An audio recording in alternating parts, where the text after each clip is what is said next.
Hello again, everybody, and I welcome all of you back to reading crazy ass stories over on Reddit.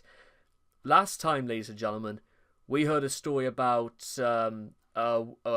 trainee flight pilots who discovered that basically their entire plane was shitting fuel, and that same plane was involved in a crash an entire month later, where one person was killed and the company faced no repercussions for what happened.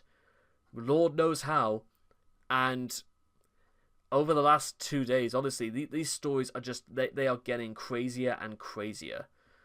But let's keep this rolling. It's time to move on once again.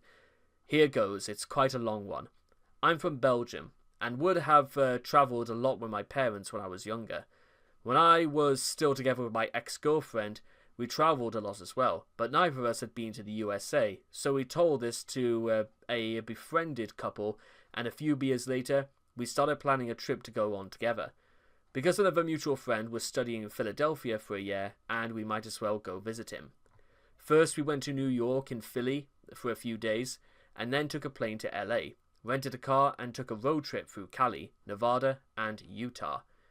During the road trip, we'd often laugh about some of the dumb shit we've heard or seen people do in America. We had a bunch of jokes about people in small villages and all kind of crazy stuff they might do. We had just been to Sequoia National Park, and we were looking for a place to spend the night and eat. Because it was getting late, found some old farmhouse where we could stay in one of the fixed-up cabins, and asked the old lady who rented it to us where we could go and eat something. Mind you, this little town was called Pinehurst and had an extremely low population. She pointed us to the Pinehurst Lodge, which was basically the only restaurant, bar / store for miles. Went there, ate an amazing meal, and decided to grab some drinks afterwards and shoot some pool. As we were playing pool, the old giant approaches us, wearing a jeans shirt that said George W. Bush, picture of an eagle. He had a bushy mustache, looked very tough for his age, and we thought he was going to give us trouble about using the pool table and laughing too hard. He is, to this day, one of the kindest people I've ever met. He asked if we were having fun, if he could join us. He bought us some moonshine, which we obviously thought was hilarious, and we bought him a few beers as well. Had a blast the entire evening. While we were playing and drinking, the phone behind the counter kept ringing, but none of us were paying attention to it. By 23:30, all of a sudden, a woman comes in barging with a gun in her hand, looks at us and stomps over. I felt myself getting nervous and getting ready to act if I had to. She stops behind our new friend, grabs an empty beer bottle and smashes it on his head. We were all perplexed with what happened. She proceeded to shout insults at the man and started hitting him. He calmly tells her to relax, turns around, shook our hands, told us if we ever came back, be sure to let him know so we could hang out again, and then went outside with the woman. As we stood there, still trying to understand what just happened, the woman at the bar just shouts at us, "That's his wife. He's a bit of a social butterfly, and she had already called 10 times to ask when he'd come home." We thought it was pretty cool and all, so we told her, "Oh, okay, we're just going to leave as well then, it's getting quite late." "Oh no, my dearies, it's best you stay a little while longer. The shouting you hear outside is still them arguing, and I can tell she's quite pissed at you guys, because she blames you that he hadn't come home yet.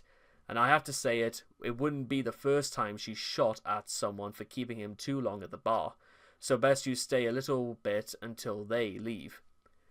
So we stay about 30 more minutes, all the while they keep shouting outside. Then we hear a car start and see a white truck speed off. Within seconds, we see a second truck speed after the first one. This was in the mountains with very narrow and bendy roads. Both cars just leaving at an insane speed. We hear the bartender say, "She drives our children to school with the bus, you know." This would never happen at home. 100% would go back to Pinewood Lodge in a few years. Edit. It was Pinehurst. Check link in comments and confirm that this was place, also national park and not natural. Yeah, I would say that's not natural.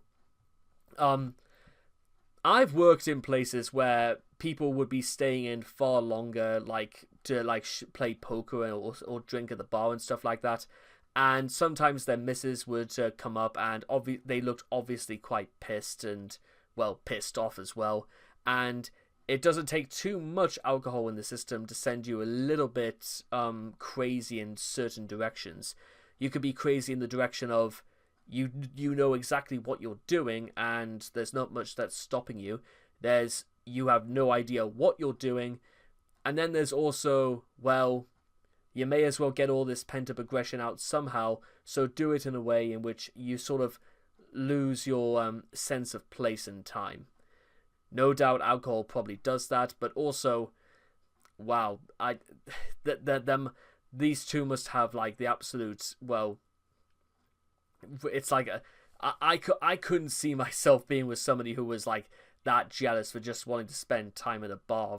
Well, why she didn't come with him, or why on earth it's things have come to this point, I have no idea. But well, what do you think, guys? You ever been involved? Like, so there must be some wild bar stories out there. Don't get me wrong, but I think, well, smashing your own husband with a bottle is quite a way to make a statement, huh? And with all that being said and done, may God be with you all, and I'll see all of you guys again next time. Thank you.